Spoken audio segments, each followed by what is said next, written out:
Victor's perspective.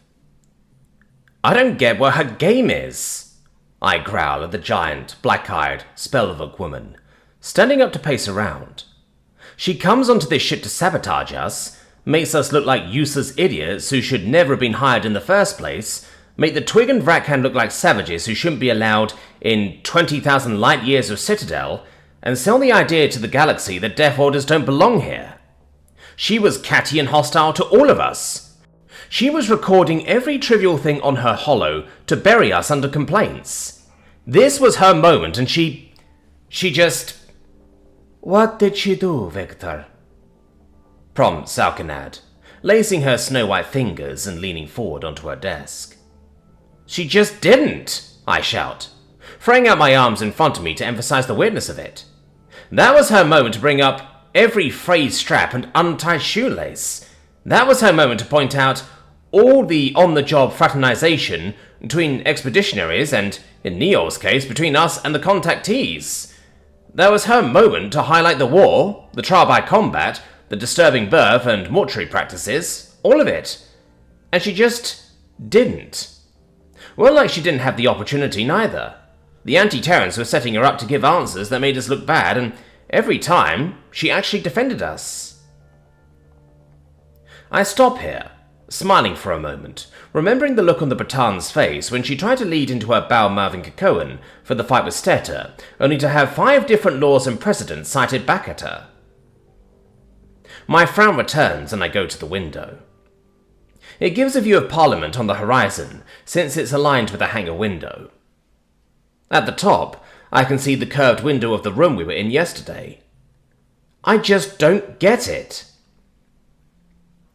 Alkanath thinks for a moment before sucking in a breath to ask, What if you tried to think of some reason she might have done as she did, Victor?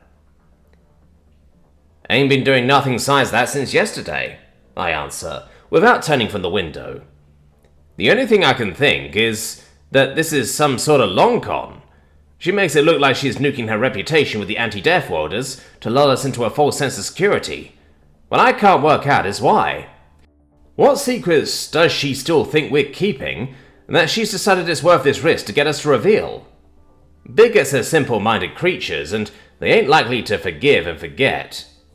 Even if she does reveal the juicier prize she thinks she's going to get by tricking us.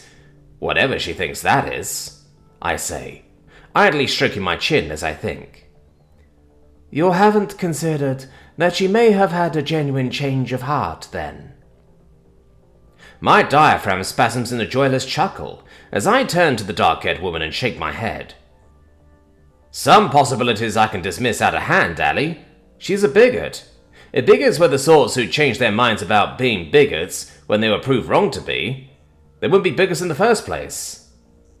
Nah, there's something else going on here. Just need to work out what. So you don't believe it's ever possible for bigots to change their minds, Victor? She asks, her tone in that neutral curiosity that gives no clue that she disagrees other than the number of times I've heard her use it to get me to realize I was wrong about something. Not in her case, I doubled down, snarling. She's had the best part of 4 decades to realize she's wrong about us, and she still calls Twiller a machine, you and your husband miscegenators, and throws 1,001 other petty little insults to the rest of us. She were going to realize you were wrong, it'd have happened by now. You can't reason a person out of a position they didn't reason himself into. In my peripheral vision, I see her vampiric face bob up and down as she thinks about how to change tack. Victor, do you think the proportion of bigoted garden warders in the galaxy was higher or lower in the war than it is now? She finally asks calmly. Higher, I answer simply. What about Terns? I pause for a moment. Higher too, probably. Do you think the difference can be explained entirely by the more bigoted older generations dying off, and the younger ones replacing them being less inclined to bigotry? On either side? I think. No. Think a lot of them are probably folks who used to be bigots and then changed their minds, I admit. So, you do believe that the bigot can change their mind, then? She asks. Not McQuarrick. I get what you're saying. I know you fought in the war. I know Cat fought in the war. I get that. At the time, you both probably thought we was monsters and that you were making the galaxy a safer place by trying to wipe us out. There's a difference. You both changed your minds as soon as you saw you was wrong, and you spent all the time since making up for it. She ain't done that. She's too far gone. There's no getting through to her at this point. She's never going to change her mind, I insist, turning back to her and sitting back down. She wobbles her head and purses her lips in a yes and no looking gesture. You're right, Victor. The Qual and I both fought, and though I can't speak for her, in my case I was largely disabused of my misconceptions about your species before the GU surrender. But the Qual and I spent the end of the war in Terran POW camps. We got to see firsthand how wrong we'd been. How much time do you think Wakura could ever spent in the company of Terrans before this voyage? None'd be my guess, I sneer.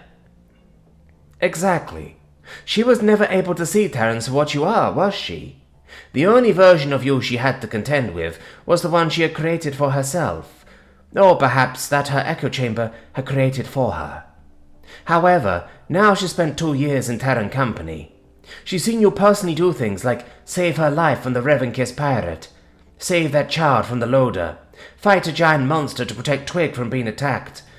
She's seen the doctors go out of their way to find a way to save the lives of Rakhan mothers and volunteered to stay behind with the ambassadors to keep doing so. She's seen the work of the ambassadors to bring peace between the Rakhan and Twig. In short, Victor, she's been able to see the side of Terrans that Tuqual and I got to see 30 years ago. I'd not be so quick to dismiss the possibility that she's had a genuine change of heart.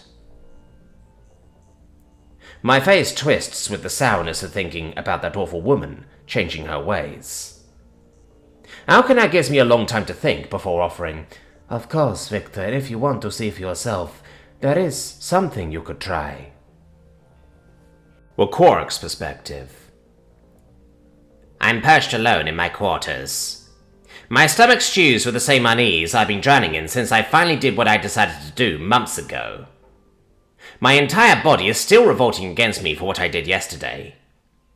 I've completely disgraced myself in the eyes of my former allies, and my former enemies have fairly consistently proven they're not so quick to forgive. I am now a woman with barely a friend in the galaxy.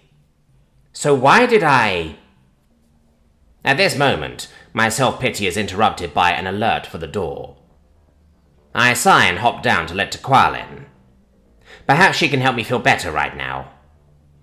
The door slides open, and rather than the two-eyed face of the Requali captain, I find myself staring at a layer of fabric, stretched over a broad trunk.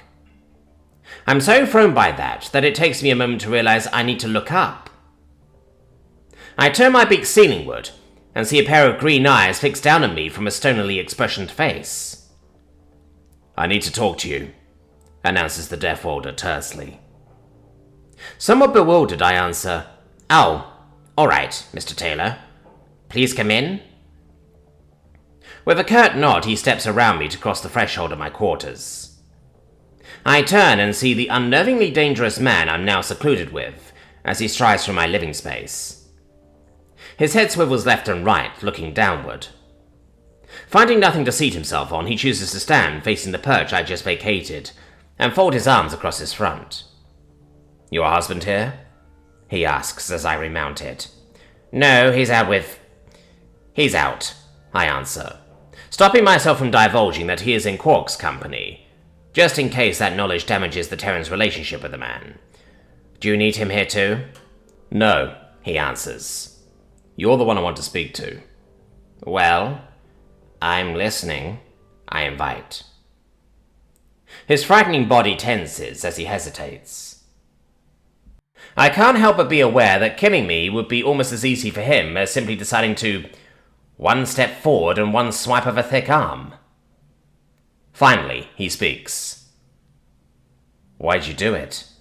Why do you care? I respond, in a humorless chitter. Because it makes no sense, he asserts. Would you have preferred me to do as you expected me to? Even if what that was would have been against the interests of the new species? Is it not preferable to you that I subverted your expectations as I did?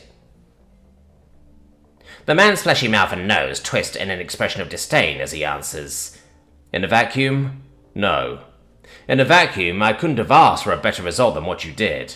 But I know you were Quark, and you doing something that unexpected gets my hackles up. Well, perhaps you don't know me as well as you think, I suggest. I know you can't be trusted. He spits. Then don't trust me, I laugh. That seems like a nice and simple resolution to the dissonance you're experiencing, doesn't it? If you think I did what I did simply to win your trust, then the answer would seem to be as simple as continuing to withhold it.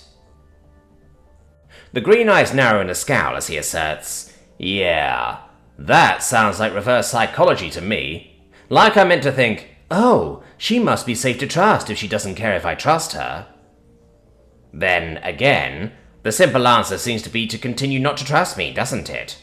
I observe wirily. The man appraises me in silence for several long moments, still scowling before... You still ain't answered the question. You turned a room on the fence into a room that voted overwhelmingly in the Twig and Vratkan's favour. The whole of Parliament might vote differently because of the effect you had. I want to know why. Because it was the right thing to do, I answer, realizing the truth of the words only after I've uttered them. I don't need my translator to perceive the shock on the man's face. But you're... He finally manages through his confusion before trailing off again. A bad person, I suggest. The kind of person who would never do the right thing? For whom doing the right thing is inherently suspicious? Not to put too fine a point on it, but yeah. You doing something I think is the right thing and claiming you think the same is suspicious, he states pointedly. Yes, well, that is who I was, but I've decided I don't wish to be that person anymore. I realized that not only were the beliefs I held erroneous, they were actively harming me and those around me. What, so that's it then? Switch flipped and you ain't a bigoted sack of shit anymore? That easy, huh? He sneers. No, it wasn't easy. It was the second hardest thing I've ever done after only cremating my daughter, I state with cold defiance. If that revelation stirs any sympathy in the man, he doesn't show it.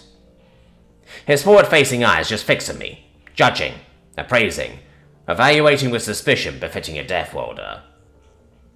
Finally, he announces, If you're for real, Wakorok, I'd be glad. But I hope you understand if I need a little more time before I fully buy it.